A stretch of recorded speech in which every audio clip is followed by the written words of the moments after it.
talking to you today about bruises and barricades. Bruises and barricades. And I don't want this opening joke to go by the wayside and you miss out on the most incredible joke that was told by Pastor Victor Hernandez on Thursday night. I am all by myself watching the live stream of Thursday night. He preached a great message. If you weren't here, I'd love for you to get the chance to hear it. But I'm watching him, and he opened with this joke, and maybe it was him even telling it that made it funnier, but I was laughing so hard. And the joke was this: knock, knock. Hatch. God bless you. Man, I was laughing so hard streaming that service. And Pastor Vic said he almost didn't tell it. Like, that would have been such a moment that I would have missed in my lifetime. So thank you for pressing through the pressure and telling that joke.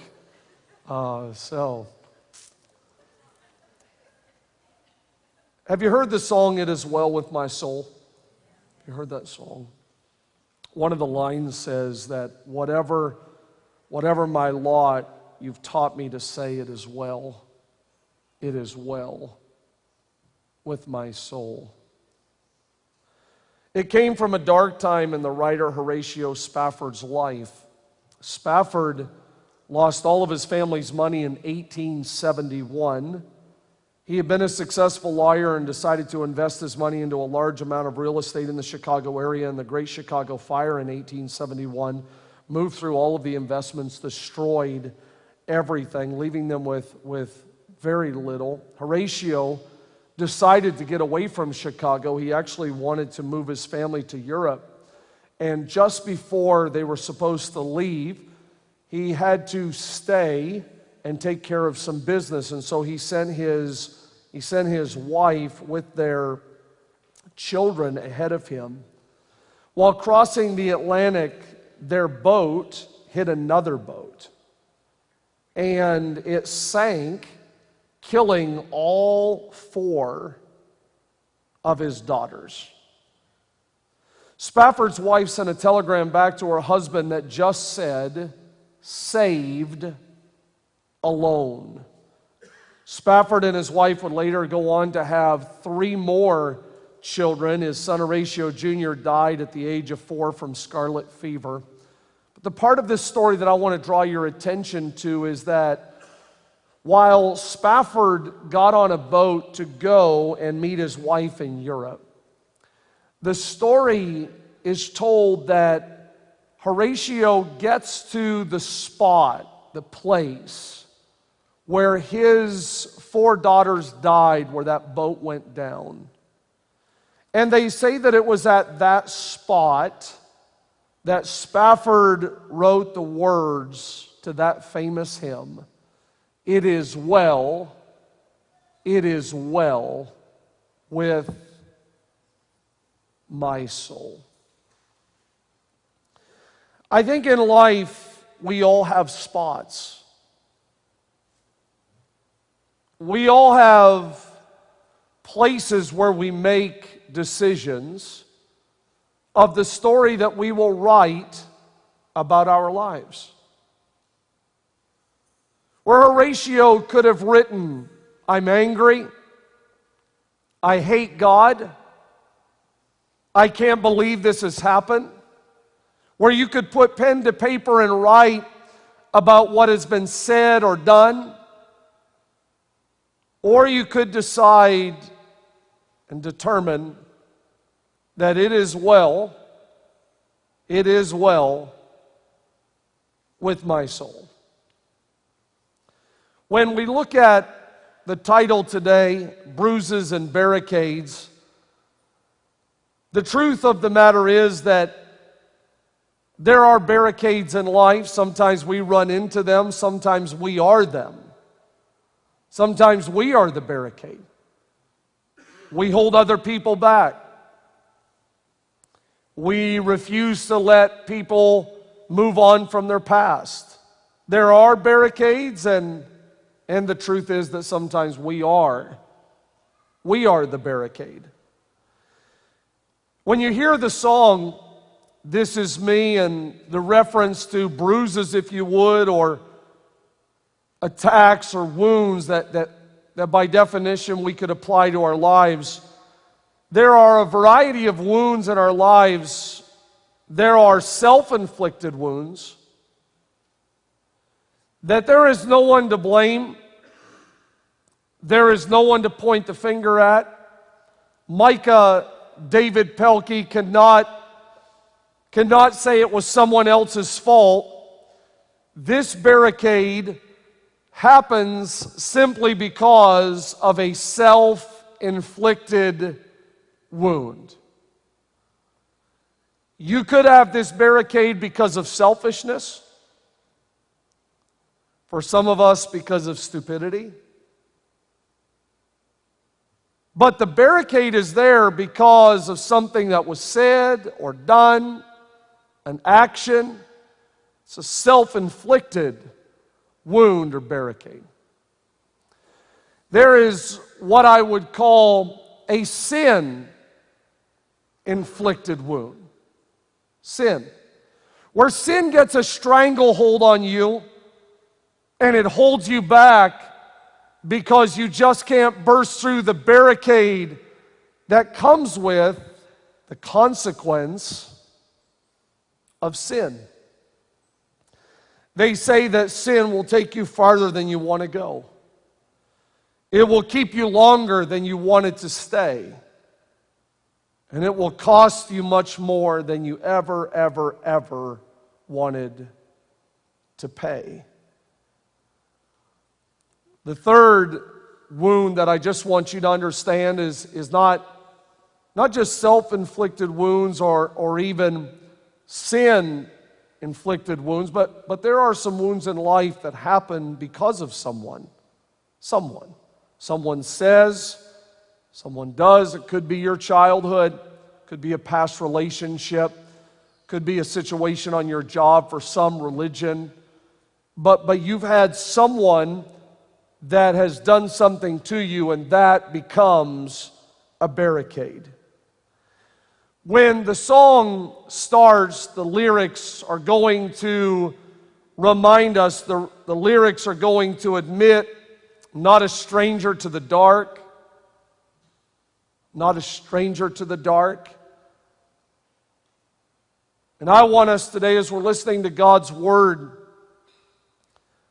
I want us to have a moment here to admit that some days get dark. Some days get dark. Now, I know there's a stigma that you shouldn't admit you get discouraged or depressed. People will tell me that, Pastor Micah, you know, God's good all the time, and I don't know if people should ever.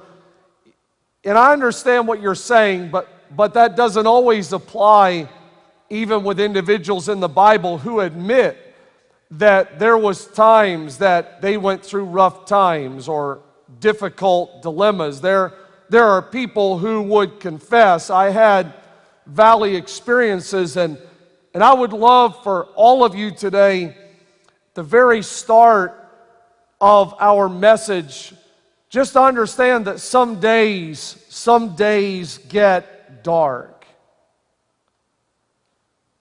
I've had dark days. I have dealt with personal dark days. I have had darkness infringe on me because of dealing with someone else's difficult days, where a family fell apart or someone followed through with suicide. And I have had moments in my car, moments in my quiet time where I could feel the darkness slipping in. Over my years pastoring and leading, I have seen darkness find people of all different backgrounds. I have sat in rooms with people who were millionaires. and watched as tears streamed down their face. And they would talk to me about their family dysfunction. I've sat in that same room with people who were out of a job or out of work, and I've watched tears stream down their face.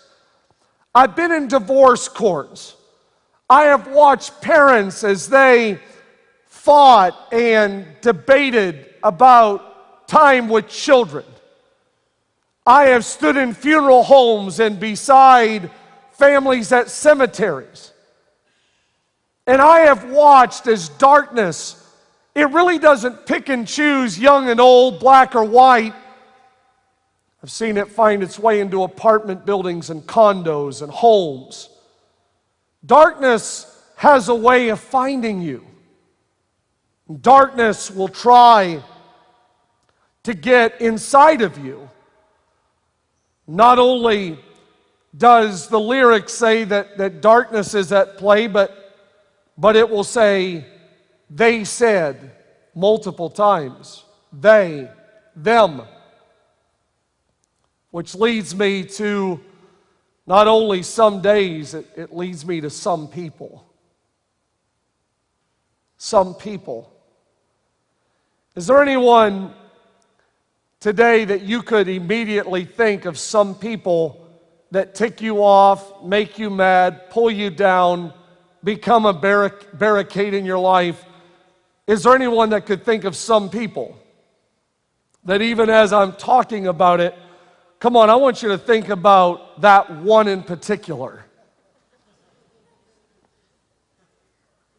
Is there anyone that could raise both hands, keeping all of your fingers up, high to Jesus? Because if anyone can get under your skin, they can. If anyone can almost push you over the edge, they do. There are people in your life, the Bible calls them enemies. Enemies. Psalm 18, the book of Micah. There's a lot of verses that would remind you and I that not everyone wants to see your success. They say that enemies are always the first to discover your mistakes. We celebrate people who are finding freedom. They will tell me, Pastor Micah, I've been clean 37 days. Pastor Micah, I've been clean 5 months. Pastor Micah, my marriage is really turning around. Pastor Micah, you wouldn't believe what God is doing in my life. But I want to submit to you today that not everyone is celebrating the turnaround in your life. One writer would put it this way in the Bible, rejoice not against me, O mine enemy. In other words, it is referring to the fact that there are people that would actually rejoice that you would fail. A reporter was once interviewing an old man on his 100th birthday. The reporter asked the question, what are you most proud of? The 100-year-old man responded, well, I'm most proud of the fact that I don't have one enemy in the entire world. That's incredible, said the reporter, to which the 100-year-old man responded, yep, I outlived every last one of them.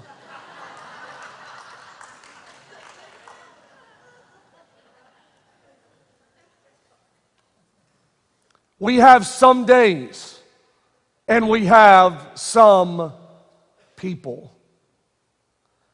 The song says that in this moment of some days and some people that our reaction can often be to hide away or to run away.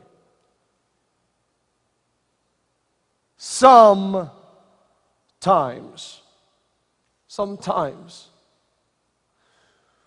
When you want to get to God behind these barricades is an altar. You may not be able to see it well because it's blocked off, it's stopped, it's covered. Behind this barricade is an altar. And there are moments when you want to get to God, but you can't get to God because the darkness, the people, they said, they told.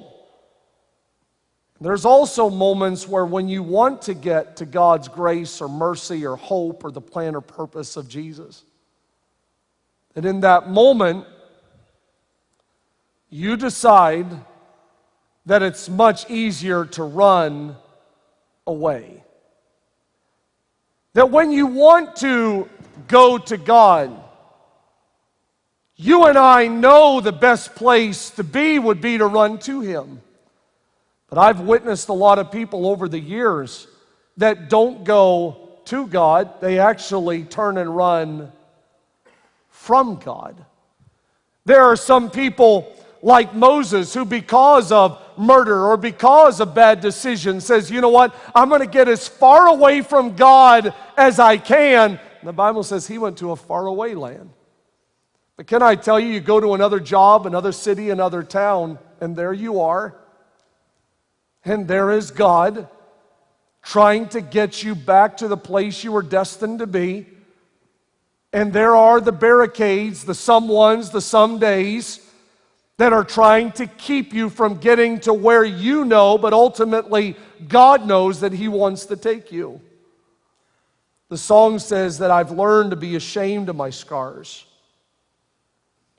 Would you say this with me today? Shameful scars. Can we say it again? Shameful scars. They say that shame, when you study it, shame is a master emotion. It's not just an emotion. It is a master emotion.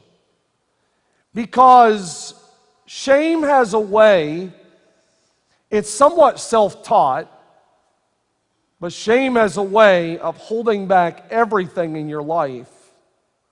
Some emotions you can compartmentalize or work through, but shame has a way of pulling everything down.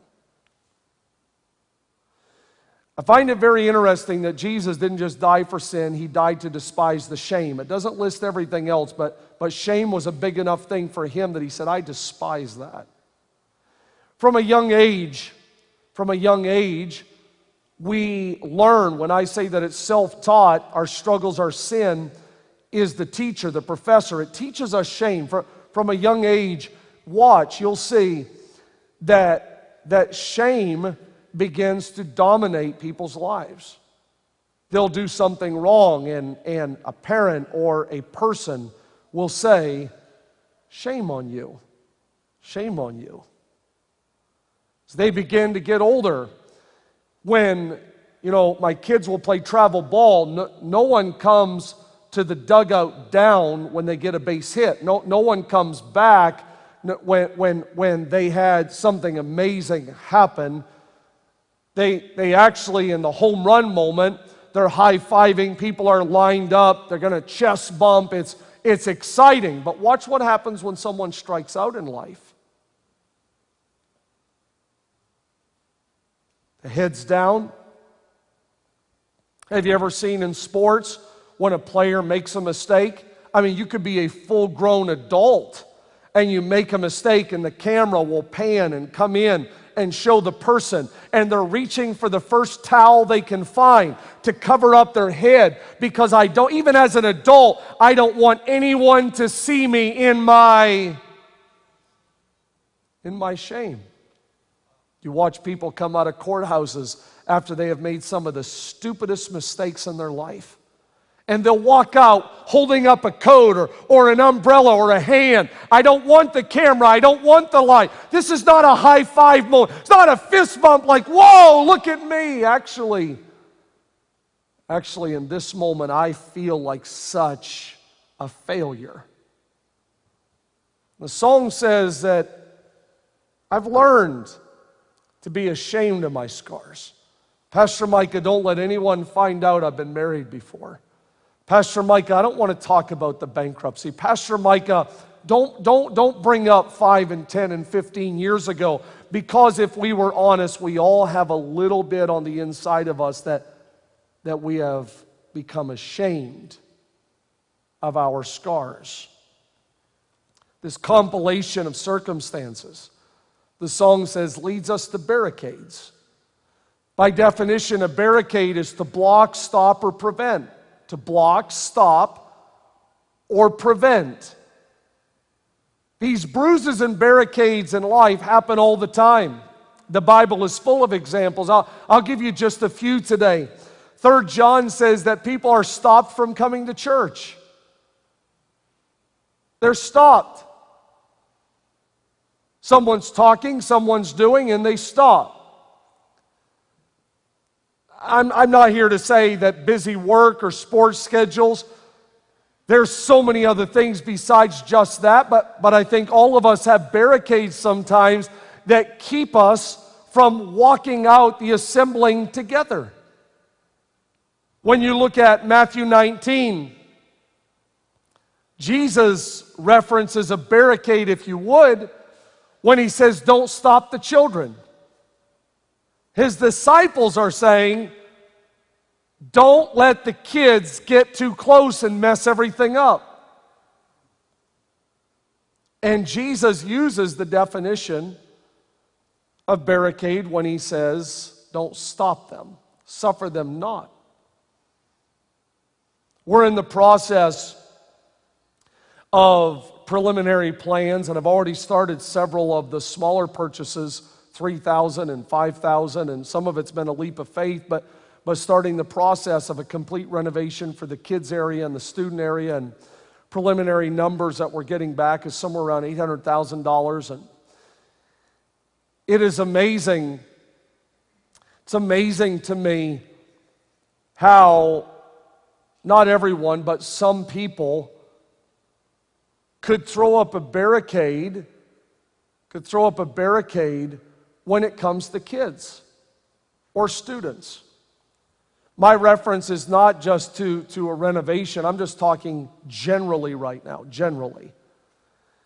That when they say the average age in America of church could be 55-year-old, whatever, I'm just saying generally that we could start thinking, I'm not doing whatever it takes to get kids or students to God.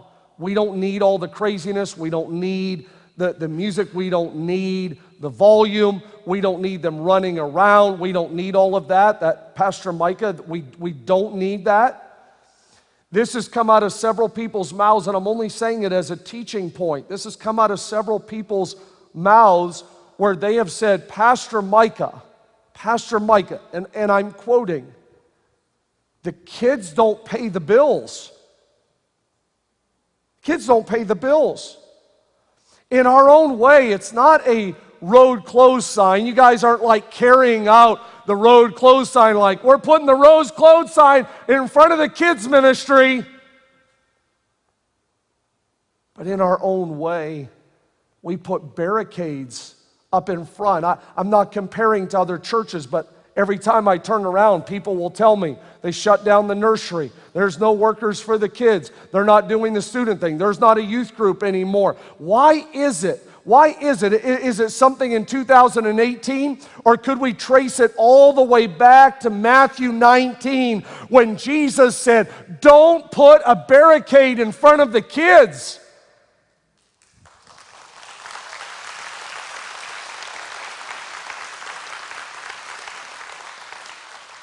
I know you have a nice building, but let's not wait until they're 12 or 18 while they're learning how to hit a ball and they're learning video games and the school is telling them all kinds of things and we're just like waiting until they're able to pay the bills. God, stir up in our heart today. I know I'm a dad, but stir up in our heart today that I want to create a path that they get to the altar. I want to create an open area where they can find God and worship and hear about Jesus. Come on, Storyside. Let's be a church that breaks down barriers for this generation.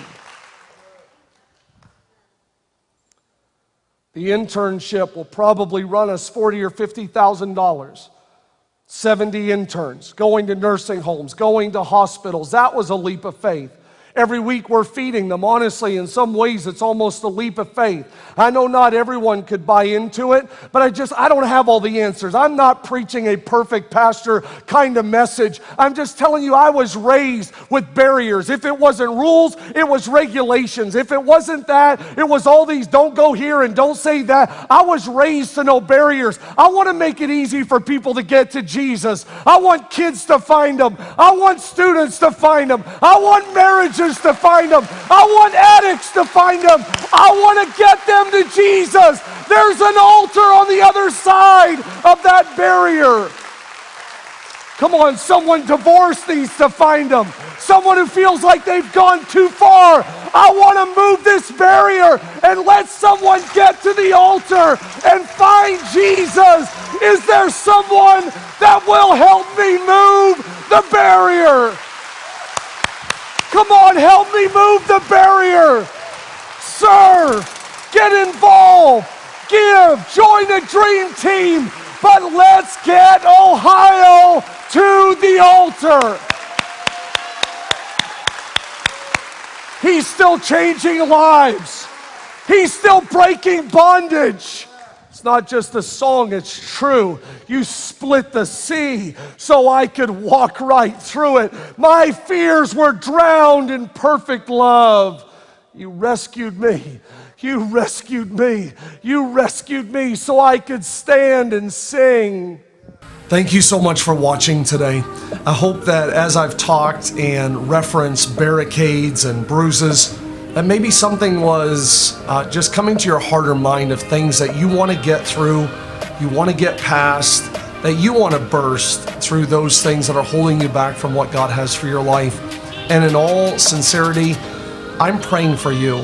I know that life is tough, whether it's sin, self, someone. I know that it's difficult, and maybe in your own way, you have got to that point in the water, just like Spafford, just like he was there, and you're being reminded, thinking of, there's no way I can do this. There's no way that I can get my soul right with God.